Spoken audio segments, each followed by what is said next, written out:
He's going to go over your Myers-Briggs test and explain what those results mean. Good morning, ladies and gentlemen. It's glad to be back with you. They must have decided I was old. They gave me a chair to sit on. The danger of what we did today was we handed you your results before I actually got to talk to you about them. So as hard as this is going to be, I want you to close your laptops. Close your laptops. I want you to go ahead and close your Myers-Briggs report, because what I don't want you to do is not hear what I'm saying, because the danger of an assessment is you'll key in on one or two words. So go ahead and give me your focus for about 15, 20 minutes, and then we'll get you back into your report, and I'll talk about it. But the first thing I want you to do is you can either flip open to the back page of your report. I just need a blank sheet of paper. So get to a blank sheet of paper somewhere. You're not turning this piece of paper in, but I'm going to go and ask you to do three things. So blank sheet of paper, and when I told you to flip over the back of the report, I forgot that we gave you a pink sheet or a yellow sheet or a green sheet. I'll explain that in a little bit. Just get a blank sheet of paper. Don't be reading what's in the report right now. I see lots of people's eyes down going, oh my God, what does it say about me? All right? I want you first to write down the number 1 and describe that in a paragraph. Describe that in a paragraph.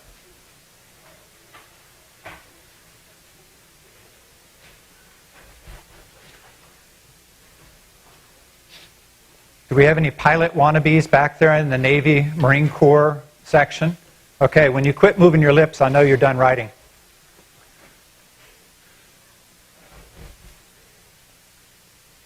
I was a combat system operator. We always picked on our pilots. They were bus drivers for us.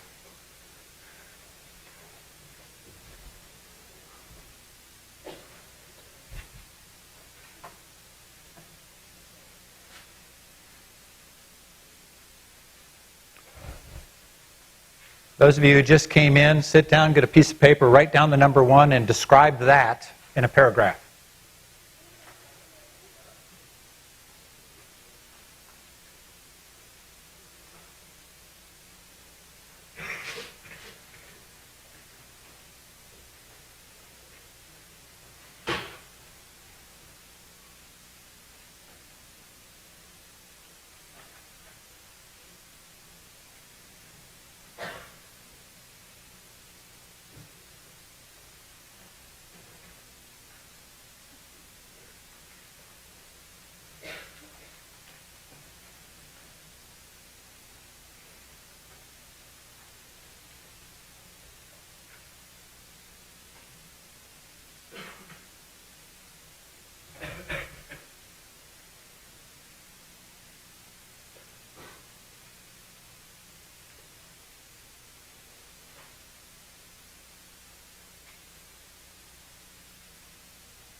Write down number 2 and give me 1 or 2 sentences in response to this. 1 or 2 sentences in response to that.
Okay, write down number 3 and give me a short response to this.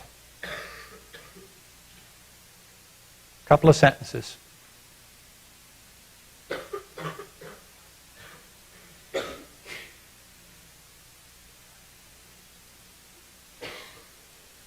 No, I'm not trying to get a date this weekend.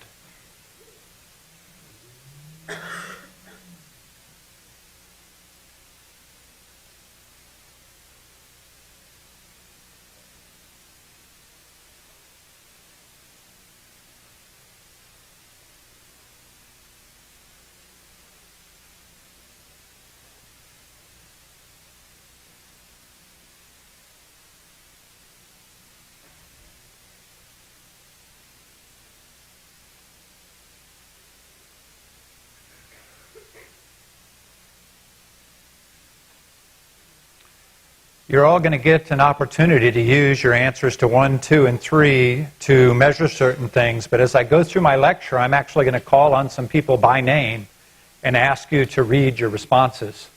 And it will all become clear as I lecture. If you remember, the last time I was here, I mentioned that we were going to do some assessments with you. And theoretically, you have all now completed your Myers-Briggs and your Strong. And I'll be back on Thursday to talk about Strong. But let me caution you again, never let an assessment tell you who you are.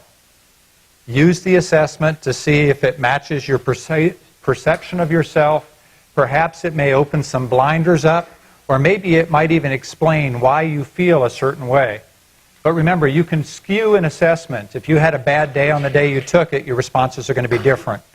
The other thing I want to tell you is many of us, myself included, have different personalities depending on where we're at. My overarching personality is an ENTP, and I'll explain that as I go through. But my work personality when I was in the federal government had to be different than that. So I had a work personality, a persona at work, but I had my natural persona, which was an ENTP. So some of you, as you were answering the questions, may have been thinking of your social self, because college is quite a social piece. But then some of you might have been doing it in your studious self. Or others of you who may have already had a job or already had a career in mind might have been doing it with your career self in mind. It is not unusual. Just realize when you take an assessment what place you're at when you take it. Because you might answer differently to some of the questions. So once again, never let an assessment tell you who you are, but let it open some windows for you. I start off with this slide up here because people sometimes get confused by the letters. There's 4 sets of pairings. None of them are better than the rest. One is not better than the other. They are all just letters that identify a certain proclivity towards certain behaviors, and I'm going to go through them. But it's extrovert and introvert are the first pairing I'm going to talk about. Then it's sensing and intuition. But you'll notice for intuitive, we use the letter N. That's so that we don't have E and I and S and I, and people get confused. So I'm going to use N for intuitive. Then there's thinking versus feeling, and judging versus perceiving. So let's dive in. All right. Extroverts and introverts. It's not how social you are. Many times when people are told, oh, you're an extrovert, oh, I'm very social, that's not what we're talking about. What we're talking about is where you get your energy from. I am a screaming extrovert. I'm a 30 on the extrovert scale. I gain my energy from people like you. I suck it out of you. If I was to have a job that put me in a cubicle and had me program all day, I'd be poking my eye out with a pencil because I need human interaction. An introvert, on the other hand, gains their energy from within. They go and they get energy from contemplation and from thinking, and being with large numbers of people is very draining to them. So, I have cartoons. Those of you that are in the last 6 rows have all been affected by I can't see-itis because you're sitting too far back when there's beautiful seats in the front. But what it says, and what I try to do with the cartoons, is try to explain how the 2 different types interact or fail to interact with each other. Remember, neither one is better than the other. They each have their advantages. So this extrovert right here, this female, says, why does he always want to be alone? Why do I always have to ask what he's thinking? And why can't he talk to me more? Because extroverts, we want to have that. We need it. The introvert dude is saying, why can't she just enjoy quiet with me? Can't she just think to herself? She always has to talk to everybody. So, you've got those two different personality types. And they've studied this for almost 70 years now, and about 75% of Americans are extroverts, and about 25% are introverts. And it's roughly split male-female, 50-50. So, what are some of the characteristics? As I already said, an extrovert is out to the outside, an introvert is inside. And one thing that I find interesting to me, and it definitely is me, is I'm a do, think, do type of guy. Somebody gives me something, I jump in, I start going, and I go, oops, that wasn't right, so then I think about it, and then I dive right back in again. Whereas my introverted wife thinks, does the right thing, and then thinks some more. So it's an interesting understanding on how you interact with the world. Generally, an extrovert is interested in a great deal more breadth. An introvert is interested in more depth in something. So I'm not going to read each one of those for you, but what I want you to do is you all got a handout. So if you turn to that handout that I gave, not the report, and typically what I do in the class is I don't hand out the results right now. And I have people mark down what they think they are based on looking at what's up there, seeing what's there, what do you think you are? And then you can grade it on the scale. Because remember, you can be a 1 introvert, which means just barely introverted, or all the way over to a 30 introvert. Now you guys already have your results, so you can get a perfect answer. But what I'd ask you to do is try to think without having seen your results, try to give yourself a score. Are you very extroverted, very introverted, maybe a little of both? And guess what? If you see yourself a little bit in this column and a little bit in this column, and your introversion or extroversion score is anywhere below a 15, you can float both ways. And that's going to be true across the other 3 pairings. All right? So, that's the differences between extroversion and introversion. The next one is how we choose to gather information. How we go about getting what we want. And so, your sensing person, the little cartoon up there goes, the intuitive person goes, how was your day? And the sensing person goes, well, I woke up at 7:43 a.m., I made some toast that was a little bit burnt. At 8:07, that sensor is constantly gathering data, constantly out there. So looking at the cartoon, somebody who's a sensor is annoyed by intuitives. And oh, by the way, I'm a screaming N. Remember I said I was an ENTP. I'm all the way across the charts on the N. So what annoys a sensor is she always uses metaphors. Why can't she just say what she means? She always has to do everything in some new way. She overlooks the details and never reads the fine print. She's so unrealistic, whereas the intuitive says what annoys them about the sensor is he doesn't look beyond the obvious. He seems to miss the overall meaning. He always has to be so practical. He was so stuck in his way. He bogs me down with details. What you want to look at is a person who is an N has a tendency to think very broadly, to be out and looking at theoretical. And we go with our gut. We look at something and we go, okay. Whereas a sensor is somebody who uses their 5 senses, sees what it is, sees what the facts are, and goes ahead and makes a very step-by-step approach to things. Remember in the cartoon it says you've always got to find new ways? All right. Everybody here, well, maybe some of the guys don't. There's some hairy faces in here. But pretty much everybody here shaves. All right? Guys, when you shave, do you always start in the same place on your face and finish the same way? Ladies, when you shave whatever parts you're shaving, your legs, do you always start with the same leg and do it the same way? I make a point every morning to start differently on my face, okay? This morning it'll be here, there, doop, doop, doop. You know, I will not have a pattern. How dare I have a pattern? I've got to do something new. I drive a different way to work, just for the hell of it. It's actually an anti-terrorism method. There's no terrorist who's going to catch me. But, you know, that's what makes life interesting, is going different.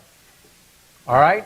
So sit down on that sheet and try to grade yourself on whether you think you're an N or an S based on what your personal thought process is.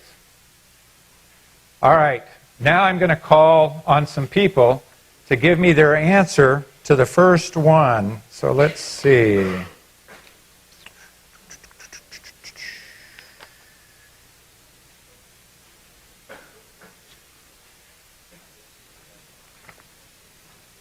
Adrian Kimmett, are you here? Adrian. No Adrian, so I got to pick on a different one. So let's see. Let's find another one that I want to pick on. How about Ian, Mullenhauer? Ian? Somebody's smiling. Do you know Ian?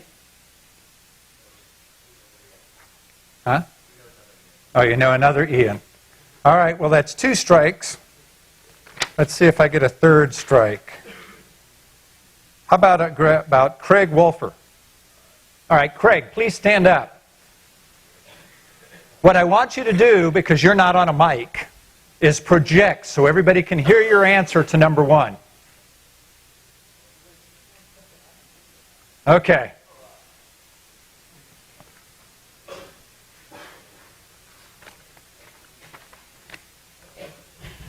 All right, I describe it as, it is a bright red apple. The apple looks juicy and delicious. Even has a little green leaf sticking off the stem, guaranteeing the freshness. It screams, "Eat me." All right. What you just heard was one of your high ends in class. He looked at a picture and he decided it was delicious to eat and a couple of other things. All right. Paul Helwarth. Paul? Is Paul here? That's Paul. Get a mic to him, please. I'd like you to read your answer to number 1 after we get a mic on you.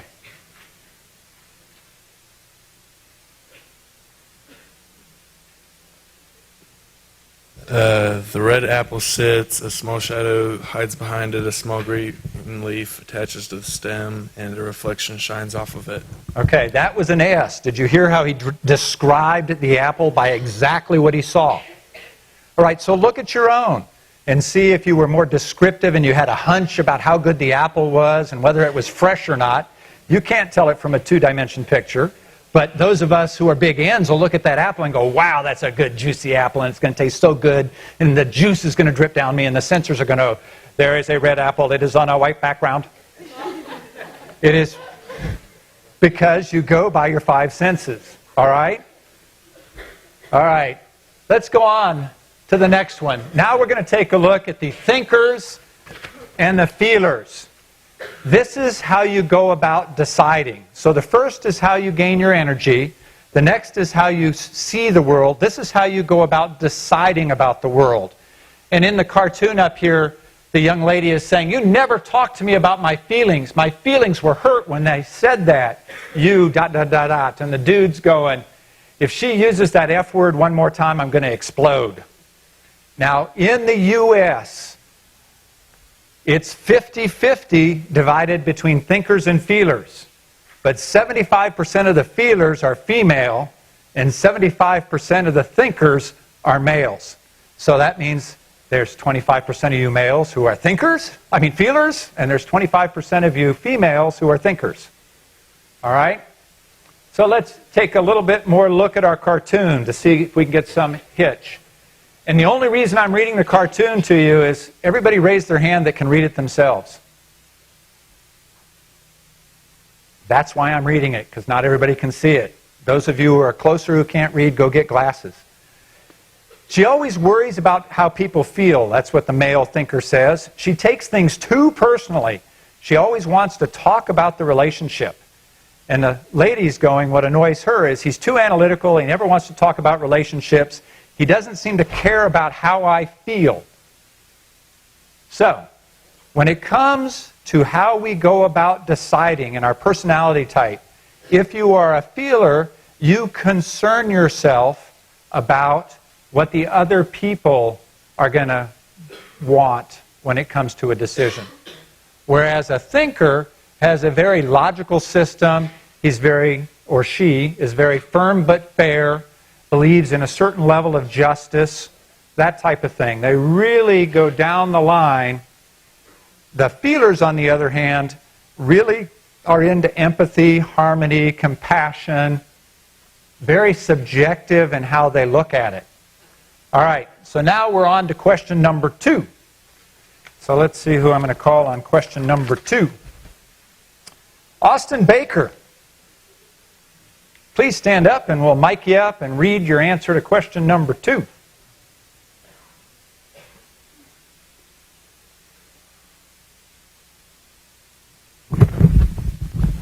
I said crime awareness and prevention groups should be started, gun safety regulation should be enhanced, and gun sales should be heavily monitored. Very good. And now let me have Kendall Johnson. Right down here is Kendall. Go ahead and stand up. We'll get a mic on you.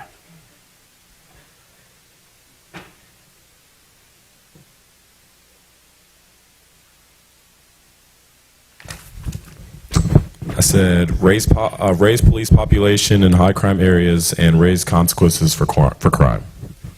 All right. And let me get one more. Eric Nelson. Eric here? All right, we'll find another one. Michael Thorpe.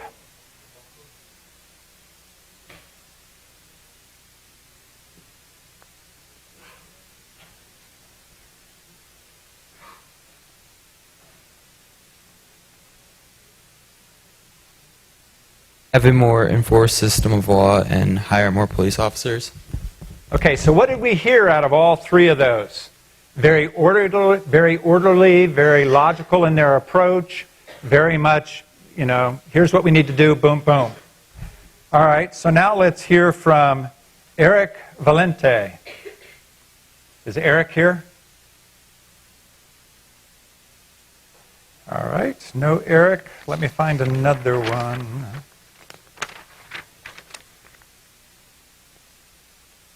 How about Stephanie O'Rourke?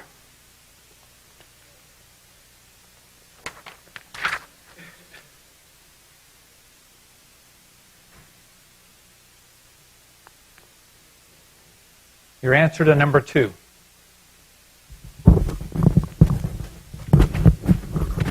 I said we can minimize crime in our cities by having more police on duty, and we can also put cameras on street corners to possibly bring justice in a court. Okay, very good. And we'll do one last one. Nathan Levasseur.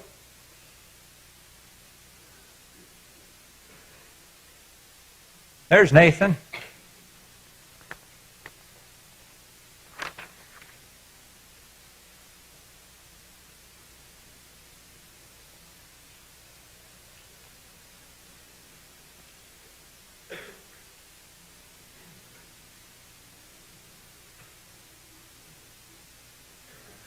I said we should first ensure that our police force and citizens are best equipped to fight crime, then we should focus on the root by improving inner city conditions. There you go. So there's an F for you. Somebody who, rather than answering the justice piece, says, why don't we cut it before it gets to be a problem and see if we can make the world a little bit better place so that they don't want to raise up and have to go into criminal activity. So look at your responses, see if your response was more of a T or an F, and on that sheet of paper, go ahead and put what you believe your personal level is somewhere on that continuum.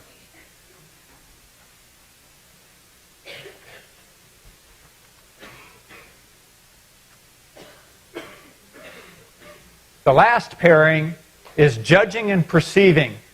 And this is our lifestyle orientation. This is how we go about through your life, whether you do it by a judging perspective or by a perceiving perspective. My wife is almost the polar opposite of me. She is a huge J, I'm a huge P, I'm a huge E, she's an I, I'm a huge N, she's a huge S. And so we learn how to interact with each other, and that's one of the things that you can do with Myers-Briggs. As engineers, you're going to be paired up with people. If you find yourself paired up with people who are all like you, you're probably going to miss something. There is huge balance in teamwork if you've got a mixture of people. Now remember, I said I had my own personal, I'm an ENTP, but when I was in federal service, the majority of your military types are either an I or an E, and then the last three are STJ. STJ. And that's what my wife is. Even though she was the military spouse, she was more military in her perspectives than I was. So when I was at work, I had to realize how my personality type, how not wanting to always follow the norm, how to want to be spontaneous, I needed to control that to be effective in my career. So what Mr. J up here is saying is, let's make reservations at a motel in each city. And Miss P up there is going, let's just get on the car and see how this adventure unfolds. My family and I lived in England for 3 years. And how many of you have been to England? You know what a roundabout is? They're wonderful tools. In England, they know how to use them. Here in America, you guys get confused. But I love roundabouts for family vacations. I used to come home and say, hey, let's go in the car and let's go for a night or two and just go discover England. I'm back from Desert Shield, Desert Storm. I'm back from Bosnia. I want to see England. Let's go. So I'd get in a car. The first roundabout I'd hit, I'd just go in a circle until my family got so frustrated they'd go, take that exit. I thought it was a great way to vacation. And boy, did it frustrate the hell out of my wife. So it was fun. But people who are very much a P. Now, let me do the cartoon first. What annoys judgers is us P's, we can never make a plan. We never finish anything. If he'd just make a list, he wouldn't be so disorganized. It's always perhaps or maybe. Whereas what annoys a P is, what does it matter if I'm 10 minutes late? She always has to schedule everything. Why can't she just relax? And why can't she be more spontaneous? Both my wife and my daughter are J's, and my poor kids, they've been Myers-Briggs 3 times in their life. They're my own little petri dish. I'm studying them because I did it to them when they were 6 and 8, and then I did it again when they were 14 and 16, and then I just did it again when they were 24 and 26, and I've watched them go. And my daughter's just as big a J as my wife is. Both of them will make a list, and if they do something during the day that's not on the list, you know what they do? They add it to the list and they tick it off. Yes. Who else? You do that? Yeah. Okay. There's absolutely nothing wrong with the different personality types. It's just understanding the differences. So, people who are J's are very organized. They like to run their own life, regulated control. They like to decide what's going on. Those of us who are a big P, we like to gather information. We like to adapt to things. We're very flexible, and we let life happen. So, let's see about question number 3.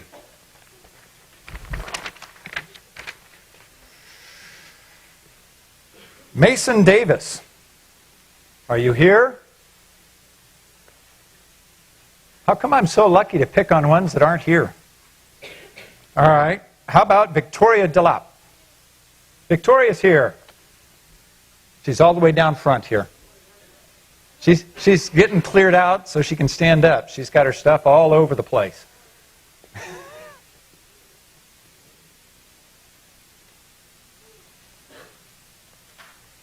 Your answer to number 3, please.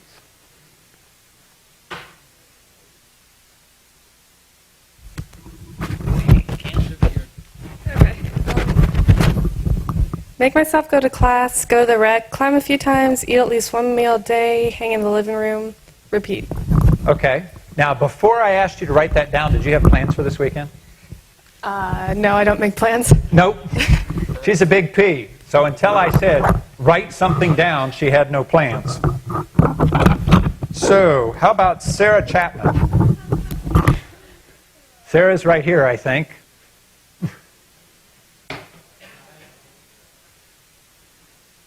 Sarah, go ahead and read us what your plans are for this weekend.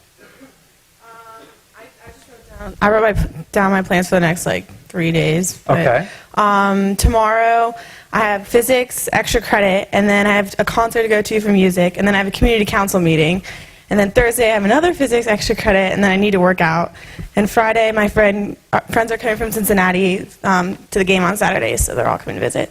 Is that all in your day planner? Yeah. Okay. She is what? A J. Go ahead and look at your results of what you wrote down. Look what you wrote down. Try to figure out if you wrote down as a J or a P.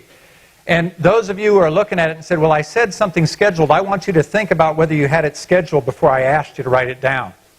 All right? So that's question number 3. All right. After you do that, go ahead and get your report out. Go ahead and get your report out and turn to page number 2. Bob, do you have a spare one back there?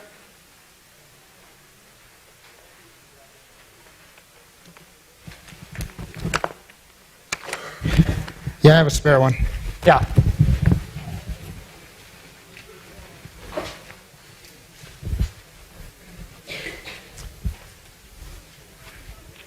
All right. I said page number 2. What Clark really meant to say, I guess, is page number 3. Page number 3. All right.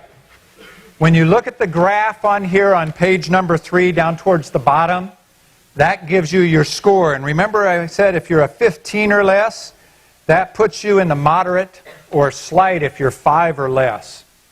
So you're still developing. There may be, I've done this on people who are 50, 60 years old, my peers, and a lot of them will still come out in the middle area. Sometimes you're an introvert, sometimes you're an extrovert, sometimes you're this, sometimes you're that. That's okay. If you're way out here on the outer scales, that means you are firmly rooted in that area. The whole rest of this document just gives you some idea of how to interpret your score.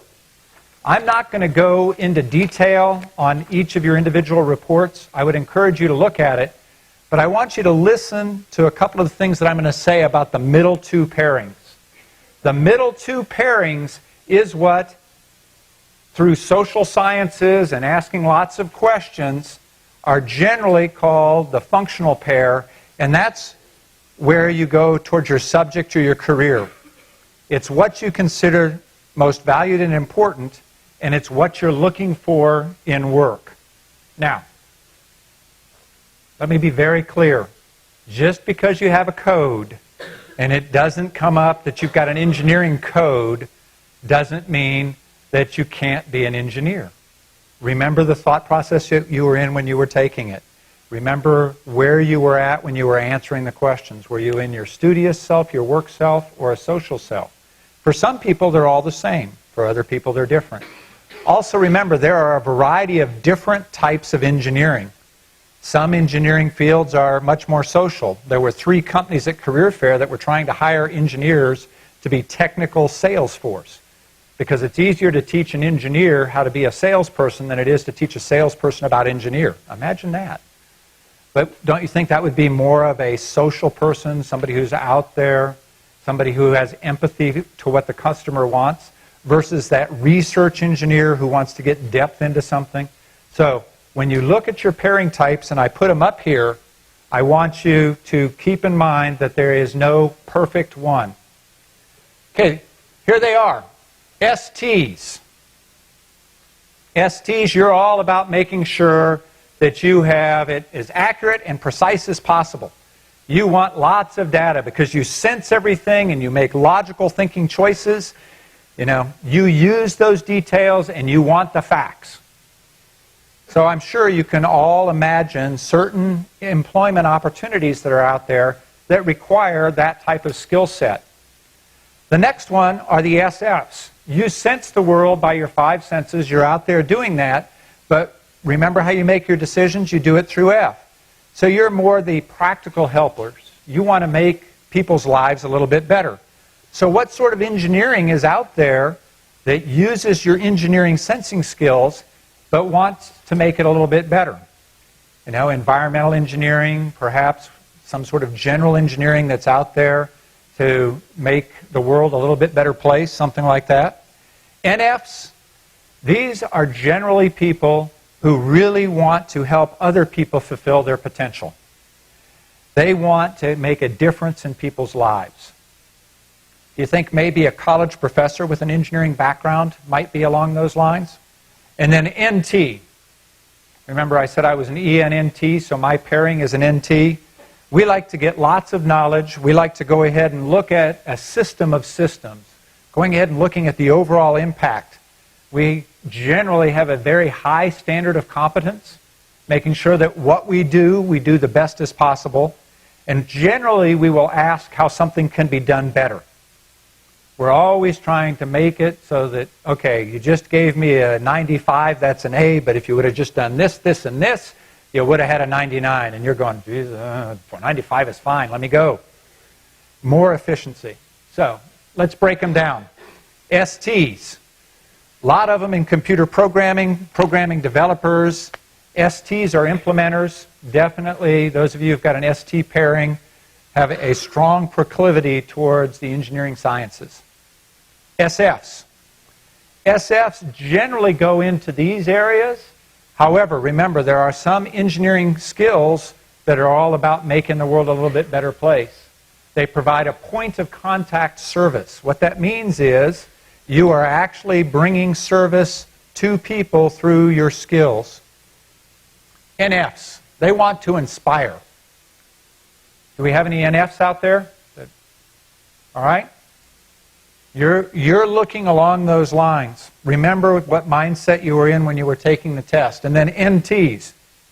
NTs are the guys and gals that end up running the companies, end up going into these types of things. Your senior engineer executives, that type of thing, senior military officers, natural leaders. All right, now, this is a report that was written by 3 professors, one of them from the Department of Chemical Engineering in North Carolina, the other one from Stanford University Department of Physics, and the final one was a statistics guy from North Carolina State. There's also a second study in here that was a compendium of 8 schools. And the study is labeled The Effects of Personality Type on Engineering Students' Performance and Attitudes. Now remember, a lot of this is taken from 116 students, and then some of the insights are based on 8 schools that study engineers. And I'm going to read you some, and I'm going to leave the whole report with Bob after I get done with the second class. Efficiency of the Myers-Briggs Type Indicator for characterizing engineering students. So you're about to all get pigeonholed. Do not allow yourself to be pigeonholed if you don't feel that it fits. That's why I had you write down what you think your Myers-Briggs is, not only what the report says. Initiators. How many N's do we have? All right. Initiators perform slightly better than sensors in courses with high levels of abstract content. So intuitives did better at the higher levels with abstract stuff. Conversely, or contrarily, the other folks did much better in courses of a more practical nature. So what's the other pairing with an N? A sensor. So those of you who are sensors did better than the N's in ones that had exact content. All right, how many T's are out there? All right, T's. Thinkers consistently outperformed feelers in the relatively impersonal environment of the engineering curriculum. Feelers were more likely to drop out of the curriculum even if they were doing well academically. Why do you think that was? Well, the report goes on to say that it was because your needs were not being fulfilled as you worked in the engineering field, because everybody you were working with was nothing but the facts. Joe Friday. However, the report also talks about the fact that ones who stayed with it, who performed well academically, went on to do absolutely fine in the program. So it's a matter of how comfortable you are in that work skin. Remember I talked about being an ENTP and an ISTJ world? I was very successful in the Air Force once I realized how my personality type needed to be dealt with. So I just drove my family nuts instead of my squadrons and groups and wings. All right. Faced with heavy time demands of the curriculum and the corresponding need to manage their time carefully, judgers constantly outperformed perceivers. Why? Because they know everything they have to do, it's in their day planner, and they get it done. How many of my perceivers waited until the last minute to get their Myers-Briggs and Strong done? Yeah, you'll get to it. Bob would send you an email. Yeah, I'm going to get to it. Bob would send another email. All right, it's due tomorrow. I'll get it done. So that's why you're J's. So if you're working on a group project, you better hope you got a couple of J's in your group and you're not all a bunch of P's, because the J's will keep you on track. All right? Extroverts reacted more positively than introverts when first confronted with the requirement that they work in groups or work together on homework. Why? Because we get our energy. We like to talk. We like to talk what we're thinking. So when you put me in a group, what do you give me? An automatic audience to talk to. What does it do to the interviewer? Would you just shut up? I want to think. All right? The majority of sensors intended to work as engineers in large corporations, while a much higher percentage of intuitives plan to work for small companies or go to graduate school and work in research. So if you've got the intuitive piece, you're more along those lines. Intuitors were 3 times more likely than sensors to give themselves top ratings for creative problem-solving ability and to place a high value on doing creative and innovative works. Us N's think a lot of our inability, so we rank ourselves high. Feelers placed a higher value on doing socially important or beneficial work in their careers than thinkers did. The thinkers, the facts, but the feelers, they want to see the impact of what they're doing on society. And finally, as seniors, 14% of the perceivers and none of the judgers plan to take a year off following graduation before committing themselves to their career direction. I'm going to go backpacking for a year and then I'll go to work. So, understand what your personality is. I'm going to be back on Thursday to talk about what sort of careers your Strength Finder gave you. So now you know. Thank you very much.